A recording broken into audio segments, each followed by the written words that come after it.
Hey, what's up? I'm Craig. I'm going to do a mix walkthrough for you for the recent cover I did, The Way You Make Me Feel by Michael Jackson. If you haven't seen that video yet, you'll probably get a lot more out of this one after seeing that one. So click the link, check out the cover. It's a live looping piano cover that I did. It was a lot of fun, but I want to take you through the mix. I want to show you what I did. There were some few things that I added post I think you might be interested in, and just generally how I got the sound. So this is our session here. This is my recording session. I want to run you through that as well. That's where all the loops and stuff are. And then after this, we'll flick over to my mix session, and check that out as well. So as you can see here, they're all in 4-bar loops, like I played them in. So you got the taking a second to load there. You got the bass. Now the bass was the trickiest part for me. I want to get to that in a second. As you can see, it all split out there. Bass, that's the different elements of the drum kit, the toms, the big snare that I was doing during the chorus. These are the chords, road chords. Also copied those over and put some brass stabs that you can hear in there as well. There's a little ensemble that plays underneath, so we can quickly check out those sounds if you like. So this is the kick.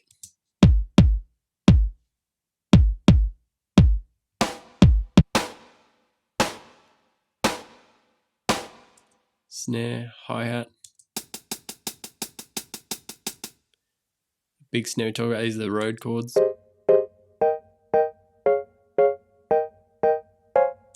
Then I doubled those with the brass stabs. Then this is my left hand, the ensemble.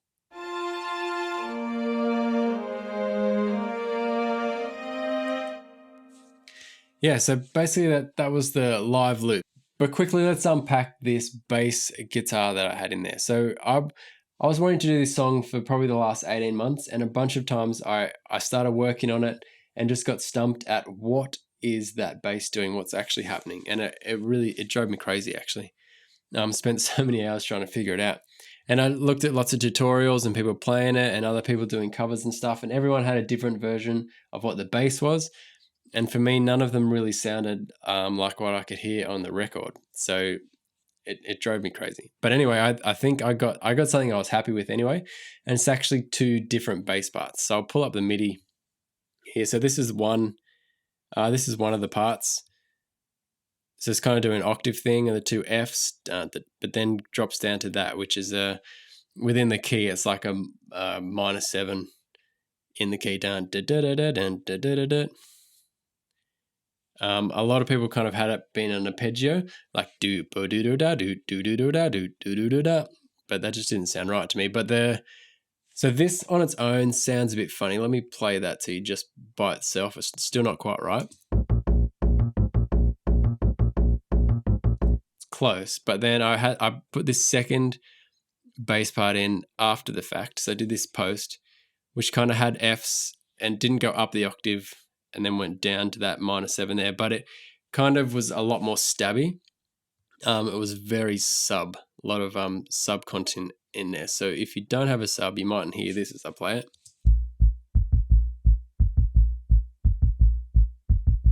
But that kind of was the bit that was really missing in that run, just to kind of really ground it and give it that punch. So anyway, I'm stoked with that. I actually worked it out finally, and I got to the point where it was sounding good.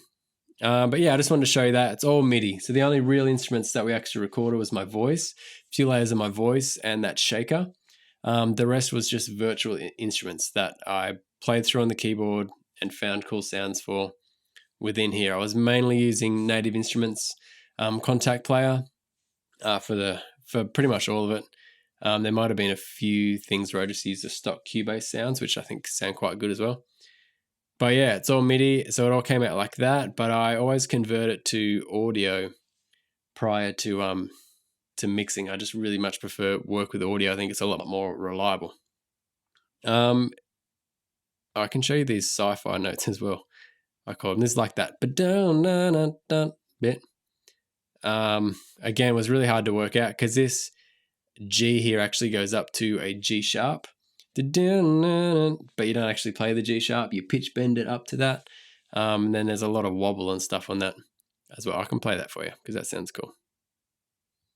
But that took me a while to work out, and I actually copied it once I did it, copied and pasted it to a different channel, and I pitch shifted up one of them,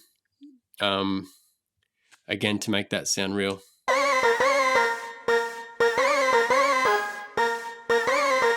I copied and pasted it, made 2 channels out of it. This one, they sound different, I'll show you. That's the main one, and then this is a different sound. So they work together to make. Pretty cool. Anyway, that's my MIDI session. That's the one I actually recorded with on the day. You can see that's all my vocals and stuff there that I chopped up and made them sound cool. Let's head over to my mix section and we'll have a look at what I did with the settings. So here we are in the mix window. As you can see here, there ended up being 29 tracks that I mixed together to make this. So just tell you a couple of things that I added in post. That means like after I recorded the cover, just a few things that I felt the mix needed to really make it shine. The first thing was the backing vocals. So just to have the 3 voices didn't really sound like it needed to in my head to make that bit really work. That bit kind of sounds like a chord being sung. Just with those 3 voices, it sounded a bit weak. So I added 2 extra layers of each harmony. So there's 3 voices on each harmony, so altogether 9 voices. And then I would pan 1 left, 1 center, and 1 right for each harmony. And I auto-tuned them a lot, so they're really, really clean. So you can see here, this is them. I'll flick over to my mix window here, and I'll play those for you. We can hear you can hear on the cover as well. They're very auto-tuned, and they're very clean, and they're very big. The way you make me feel, you really turn me on, you knock me off my feet. But that's what they needed to be, I felt like, to really stand out and be that sort of big background vocal that made the song sound so cool in the chorus. I did a similar thing on my lead vocal. I just recorded the double of myself, just a complete copy of the melody, just to sit in behind and give it some power and perhaps fill in some of the gaps that I miss. It just sounds cool. It's a very common sort of technique to vocal double, but just makes it sound more lively and punchy. I think that's the only bits I added. If I think of anything else, I'll let you know. Oh, there was a few things here. There's this in the solo here, I added, this was the main part.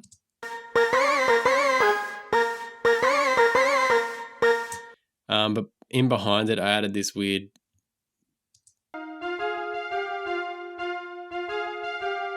you can't hear it in the mix, but it just meant that synth part sat on top of it and it just kind of sounded a bit more natural. It wasn't so stark.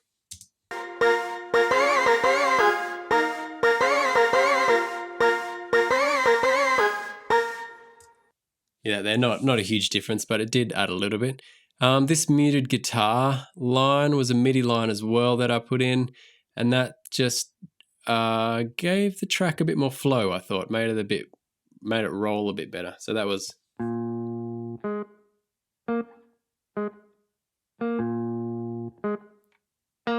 very sort of funky little part. And there was this metal pad underneath that wasn't doing much. Just adding like a swirly sort of drone. So those things I just put under it just to give it a bit more body.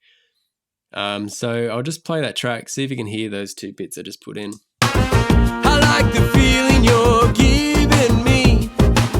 Just hold me, baby, and I'm in ecstasy. Oh. Pretty subtle, but I think they go a long way in just adding some extra sort of layering. Cool. So when I brought up the mix, first thing I did is just a static mix where I just get all the levels right before I add any effects or processing or whatever. And it was bass heavy, which is pretty common for any mix really that has a full instrument, a full set of instruments in it. So yeah, just knocked out some of the bass. I think the low end, we'll go back into this window, the low end on the bass guitar itself, I needed to tame. So you can see here, just a bit there. And these only react when the signal's played. So it's a dynamic EQ. So you'll see every time the bass hits, that one there will dip. Oh, I'll be working from 9 to 5 to buy you. It's cool doing a dynamic like that because it only dips when it plays hard. So it's not, it kind of keeps a bit of feel in there. So I needed to do that, needed to tame that on the kick drum as well. I'll just show you here. You can see that same thing. Just to keep you by my side. I never felt so easy. These other frequencies they're just sort of offensive, gross frequencies that I took out of a few of the different parts. I added a reverb to the drums to give it that real 80s sound. I'll show you what it's like with the reverb off.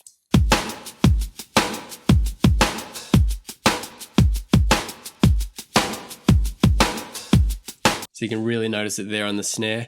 And then I also added a drum parallel compression, which really gave it a lot of punch and tightness. So I'll flick that on while it's playing.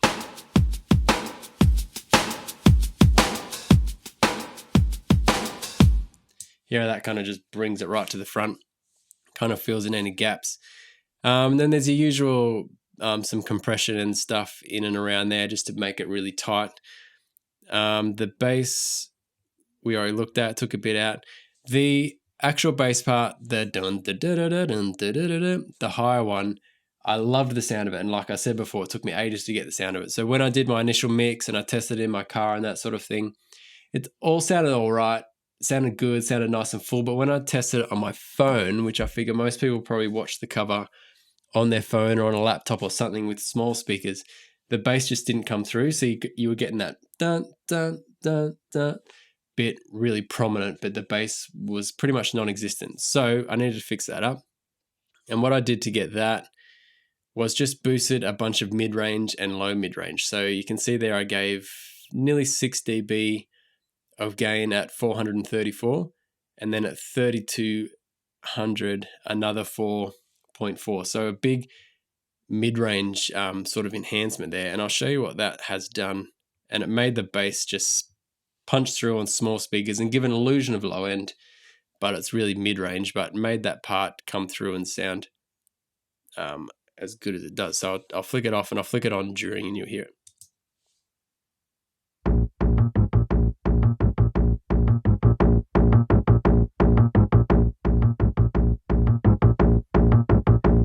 Here you can't really tell that it's not bass, it just altogether just sounds more full and drivey. And then it came through nicely on those little speakers there, which was awesome.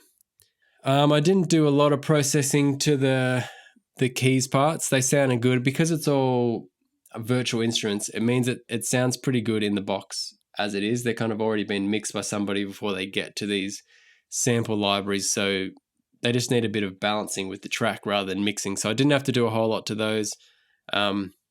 So I really didn't need to do a lot to that. What I did is I copied and pasted the chord part. Dun, dun, dun, dun. I made one of Rhodes and I put that all the way to the right-hand side. And then I did the other one as brass stabs. And I put that to the left side. So that kind of spread the mix out really wide and made it sound nice and present. So you can hear that. So together they sound like... Now with that low string in there. With the low string, because the string comes in a bit slow, it's not very attacky. I found in my mix if I just nudged that a bit forward, so that kind of anticipated the sound, that just sat a lot better than having it come in slightly delayed. So I did just nudge that forward to what I played it. Let's have a look. What else we got? Let's look at the vocals. Like I said, with all those backing vocals, there's just a little bit of reverb on there. There's not a lot. I wanted that to be nice and kind of dry because it's very forward, like a big chord sound. So it didn't need a lot of saturated reverb and that sort of thing. The main vocal, I can quickly run you through my chain here. I've got a tube emulator, I guess, just to warm it up a little bit. First round of EQ, just add a little bit of high, about 10K. A little bit of presence around 6.5K, just not much there, like 1.5 dB on both of those. Now, my first round of compression I use on vocals is just to tame anything that punches through. So any Ds or Ps or Ts or those sort of really louder consonants. catches there. So when I play this, I'll just make sure it's on a bit where you can hear the lead vocal. And you'll hear it's only taking about 3 to 5 dB, and it's only on those loud consonants. Me baby and I'm in ecstasy. Oh, I'll be working from now. So really that's just balancing out the vocal. So we've got a nice smooth, consistent volume. Means my loud words aren't dominating. Means I can bring the whole mix up. So my quieter words and sounds kind of come through just as much as my loud punchy ones. This next round of EQ added the bit around 3,500, took off a bit of nasal around 1.6K there just to clean it up a bit. And then this compressor here was the one that was doing most of the work. So I'll show you what that's like with that off, and then I'll flick it on. From 9 to 5 to buy you things just to keep you by my side. I never felt so in love before. You can see that's the compressor that's given us all our energy and drive. Other than that, that's just some saturation in the high end, just some harmonic saturation there. This one, I rolled off my highs pretty low. I rolled them off at 3,000 hertz and then added this air, which is, it just takes harmonics from lower down and adds them on top. So it gives that sort of illusion of air without really pronouncing a lot of my S's and those gross sibilancy sounds. And that cleans up a voice a lot and makes it sit in there in the mix. So I always use that as well. And that's pretty much the way that I mix The Way You Make Me Feel. There wasn't a lot to do because they were in the box sounds, so they sounded great as it is. But I'll play you a little bit of the mix all together just to finish it off here. Promise, baby, you'll love me forevermore. I swear I'm keeping you satisfied, 'cause you're the one for me. The way you make me feel. The way you make me feel. Okay, so that's kind of a quick mix overview of The Way You Make Me Feel. If you haven't seen the cover yet, click the link here and check that out. This will all make a lot more sense once you've seen that cover. It was one of the most fun covers I've ever done. It took me so long to plan it, like I mentioned, so it's so fulfilling to have it out and about. So this little mix walkthrough, I hope you enjoyed that. You can check out my Patreon page. There's a bunch of other perks that you can get into. We had a fly on the wall cam, so we just set up my phone in the corner and filmed the filming of the film, which was pretty cool. You can see the cameraman walking around. You can hear our discussions. You can see that I actually did quite a few takes before I got the one that actually sounded great and worked. So you can check all that out. Thanks for stopping in, and I'll see you in the next video.